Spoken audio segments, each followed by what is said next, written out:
Hi hello viewers. இன்றைக்கி நம்ம master piece பிக்கில் பார்க்க போகிற படம் சித்தார்த்தோட நடிப்பில் ஒரு தமிழ் ரொமான்டிக் ட்ராமாவாக வெளிவந்த இன்றைக்கி தேட்டர்ஸில் ரிலீஸ் ஆன மிஸ் யூ படம் எப்படி இருக்குது அப்படின்றத நம்ம லைட்டாக பார்க்கலாம். இந்த விமர்சனம் பார்த்து உங்களுக்கு பிடிச்சிருந்ததுன்னா மறக்காமல் லைக் பண்ணுங்கள், ஷேர் பண்ணுங்கள், உங்களோட கருத்துக்களை கமெண்ட் செக்ஷனில் விடுங்க. மறக்காமல் நம்ம சேனலை சப்ஸ்கிரைப் பண்ணிக்கோங்க. நிறைய பேர் சப்ஸ்கிரைப் பண்ணாமல் பார்க்குறீங்க. இந்த படத்தோட கதை என்ன அப்படின்றதுக்கு பார்க்கலாம். படத்தில் நம்ம ஹீரோ இருக்கார் பார்த்தீங்களா, அவர் ஒரு ஆஸ்பைரிங் டைரக்டர்.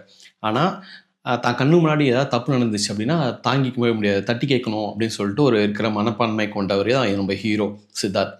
இவர் படத்தோட ஆரம்பத்திலேயே ஒரு அரசியல்வாதி பையன் ஒருத்தன் இருக்கான், அவன் மேலே போய் போலீஸ் ஸ்டேஷனில் ஒரு கேஸையும் ஒன்று கொடுக்குறாரு. இதில் காண்டாகி போய் அந்த அரசியல்வாதி பாரு இவன்லாம் உயிரோடவே இருக்கக்கூட, தட்டி தூங்குங்கடா அப்படின்னு சொல்லிட்டு ஒரு ஆக்சிடெண்ட்டுக்கு பிளான் பண்ணுறாங்க. நம்ம கதாநாயகனுக்கு காரை அடித்து தூக்கிறதுக்காக அந்த விபத்தை பயங்கரமாக சந்திக்கிற நம்ம சித்தார்த்து இதுக்கப்புறம் என்ன ஆகுதுன்னா, ஒரு சில விஷயங்கள் மறந்து போயிடுது கதாநாயகனுக்கு அந்த ஆக்சிடென்ட்க்கு அப்புறம்.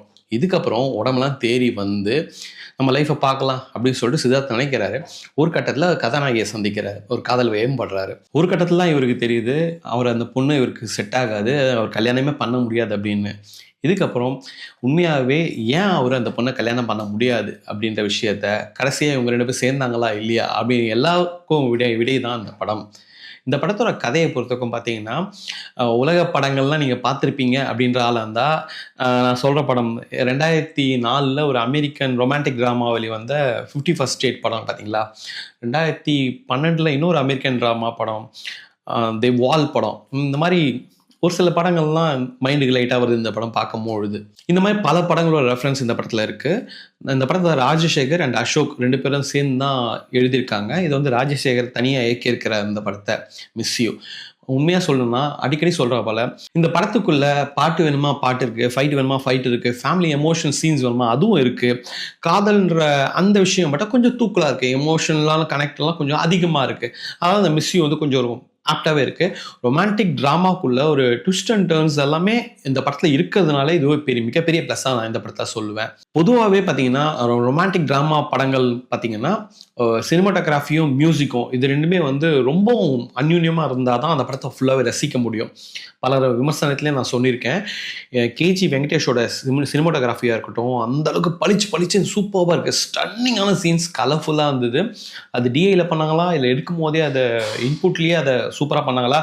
ஜிப்ரானோட மியூசிக்கை வந்து பார்க்கும்பொழுது எங்க அவர் போட்ட மியூசிக் தானேங்க, என்னங்க பெப்பியான நம்பர்ஸாக கொடுத்துருக்காரு, ஆசமாக கொடுத்துருக்காரு அப்படின்னு சொல்லிட்டு எதிர்பார்க்கவே முடியல. சத்தியமாக ஜிப்ரான் இந்த மாதிரினா பண்ணுவார் அப்படின்னு சொல்லிட்டு ஒரு ஆசை மறந்து போச்சோன்னு சொல்லிட்டு ஒரு பெப்பி நம்பர் ஒன்று இருக்கும். விஷுவல்ஸ்லாம் வந்து வெரைட்டியாக நமக்கு ரசிக்கக்கூடிய வகையில் கொடுத்துருக்காரு ஜிப்ரான். அதுக்கு ஒரு மிகப்பெரிய தேங்க்ஸ்னே சொல்லலாம். இந்த படத்தோட மிகப்பெரிய சப்போர்ட்டாக இருக்கிறது நம்ம ஜிப்ரான் சார் தான். இன்னும் சொல்லணும்னா மிகப்பெரிய இந்த படத்தோட பலமே ரெண்டு பேரோட பர்ஃபார்மன்ஸ். ஒன்று சித்தார்த்து, இன்னொன்று ஆஷிகா ரங்கநாதன். அவங்க தான் கதாநாயகியாக பண்ணியிருக்காங்க. ரெண்டு பேருமே பார்த்தீங்கன்னா கேரக்டர்ஸில் என்ன தேவையோ அதை வந்து செம்மையாக புல் ஆஃப் பண்ணியிருக்காங்கன்னு சொல்லணும். இவங்களுக்குள்ள ஒர்க் அவுட் ஆன கெமிஸ்ட்ரி, அது முதல்ல இவங்களுக்குள்ள கான்ஃப்ளிக் கிரியேட் ஆச்சு. அந்த சீனாக இருக்கட்டும், இல்லை எங்கே ஒருத்தர் புரிஞ்சிக்கல அப்படின்னு சொல்லிட்டு போர்ட்ரேட் பண்ண விஷயமா இருக்கட்டும், இந்த மாதிரி ஒரு சில இடங்களில் ரொம்ப சூப்பராக ரெண்டு பேரும் பர்ஃபார்ம் பண்ணியிருக்காங்க. அதில் எஸ்பெஷலி சித்தார்த்தை வந்து ஒரு மிகப்பெரிய ப்ளஸ்னே சொல்லலாம். சப்போர்ட்டிங் கேரக்டர்ஸில் கருணாகரன் அவர்னா கூட நல்லா இருக்கார். லுலு சபா, மாறன் ஆகட்டும், ஜெயபிரகாஷ், இவங்க ஆடுகளம் நரேன் ஆகட்டும், இந்த மாதிரி நிறைய பேர் ஒரு சப்போர்ட்டிங் கேரக்டர்ஸில் இருந்தாலும் அவங்களாம் சிறப்பாக அவங்க கட்சியை நீட்டாகவே கொண்டு இருக்காங்க. இது வந்து ஓகே, இந்த படத்தில் எல்லாமே ஓகே தானா, எல்லாமே நல்லா இருக்கா, ஏதாவது பிரச்சனை இருக்குமே அப்படின்னு சொல்லணும்னா செகண்ட் ஹாஃப் ரொம்ப சுவாரஸ்யமாக போகும். ஃபர்ஸ்ட் ஹாஃப் செம்ம ஸ்லோ. இது ஃபர்ஸ்ட் ஹாஃபில் வந்து எல்லா விஷயத்தையும் எஸ்டாப்ளிஷ் பண்ணி கொஞ்சம் அந்த படத்தோட போக்கு வந்து நம்ம செகண்ட் ஹாஃபில் தான் பிக்கப் பண்ணணும்னு சொல்லிட்டு அவங்க ஆல்ரெடி ரிட்டர்ன்லேயே அதை வச்சுருந்ததுனால நம்ம ஃபர்ஸ்ட் ஹாஃப் பார்க்கும்போது கொஞ்சம் லேகாக இருக்குது. இந்த கொஞ்சம் சுவாரஸ்யப்படுத்தியிருந்தாங்கன்னா இது கொஞ்சம் நல்லாவே இருந்திருக்கும். ஆனால் செகண்ட் ஹாஃப் வந்து ரொம்ப சூப்பராக இருந்தது. மேக்கிங் ஆஸ்பெக்டில் பார்த்தீங்கன்னா ரொம்ப ரிச்சாக நீட்டாக சூப்பராக அந்த படத்தை ப்ரெசென்ட் பண்ணியிருக்காங்க இந்த டீமில். ஆனால் ஒரு சிசிடிவி சம்மந்தப்பட்ட ஒரு காட்சி ஒன்று வரும் இந்த படத்தில். அதில் ஒரு சிசிடிவி ஃபுட்டேஜை நீங்கள் போர்ட்ரே பண்ணியிருக்கீங்க அப்படின்னா எல்லாமே அதுக்குள்ளே தான் வரணும். நார்மலாக ஷூட் பண்ண ஒரு சில காட்சிகளையும் பேக்கில் வெயிட்டாக கன்வெர்ட் பண்ணி அதை சிசிடிவி ஃபுட்டேஜா அப்படின்னு சொல்லிட்டு காட்டுற விஷயங்கள்லாம் பார்த்து நமக்கு வந்து பார்த்தோன்னே அது ஆக்வர்டாகவே தெரியுது. அது நம்மளுக்கு அப்ரப்டாக தெரியுது இல்லை ஒரு சில விஷயங்கள்.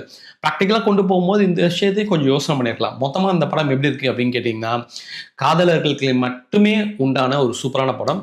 ஃபேமிலி ரசிகர்கள் ஒரு 50-50 அந்த மாதிரி தான் போகலாம். கொஞ்சம் கூட எதிர்பார்க்க முடியாத ஒரு சில திருப்பங்கள், ட்விஸ்ட் அண்ட் டர்ன்ஸ் இந்த படத்தில் இருக்கிறதுனால செகண்ட் ஹாஃபில் என்ஜாயபிளாக இருந்தது. ஃபர்ஸ்ட் ஹாஃப் கொஞ்சம் லேக் தான். நீங்கள் தேட்டரில் போய் பார்க்கலாம்னு நினச்சா பார்க்கலாம். இந்த அடல் கண்டை பொறுத்தவரைக்கும் இந்த படத்தில் எந்த ஒரு விஷயமும் கிடையாது. தாராளமாக ஃபேமிலியோட குழந்தையும் போய் பார்க்கலாம். இந்த படம் இப்போ தேட்டர்ஸில் இன்றைக்கி ரிலீஸ் ஆகிருக்கு. பார்க்கணும்னு நினச்சா நீங்கள் போய் பாருங்கள், நல்லா என்ஜாய் பண்ணலாம். சித்தார்த்தோட ஆக்டிங் சூப்பராக இருந்தது. செகண்ட் ஹாஃப் நல்லா இருக்குது, ஃபர்ஸ்ட் ஹாஃப் லேக்காக இருக்குது. இது என்னோட அபிப்பிராயம். ஒருத்தருக்கும் ஒரு அபிப்பிராயம் இருக்கலாம். என்னோட அபிப்பிராயத்தை பொறுத்த வரைக்கும் ஃபர்ஸ்ட் ஹாஃப் கொஞ்சம் லேகிங்காக இருந்தது, எனக்கு அப்ரப்டாக தெரிஞ்சுது. செகண்ட் ஹாஃப் என்ஜாயபிளாக இருந்ததுக்கு காரணம் இந்த படத்தில் அங்கங்கே ட்விஸ்ட் அண்ட் டர்ன்ஸ். ரொமான்டிக் படத்தில் ட்விஸ்ட் அண்ட் டர்ன்ஸ் இருந்ததுன்னா இன்னும் இன்ட்ரெஸ்டிங்காக இருக்கும். அதனால இந்த படத்தை எனக்கு ரொம்ப பிடிச்சிருக்கு. இது உங்களோட பார்வையில் வேறுபாடாகவும் இருக்கலாம் இந்த ஒப்பீனியன். இதே மாதிரி வேற ஒரு படத்தோட ரிவ்யூவோட உங்களை சந்திக்கிறேன் அடுத்த வாரம். Until then, bye from Prasanna. Thanks for watching Masterpiece Speak. நன்றி, வணக்கம்.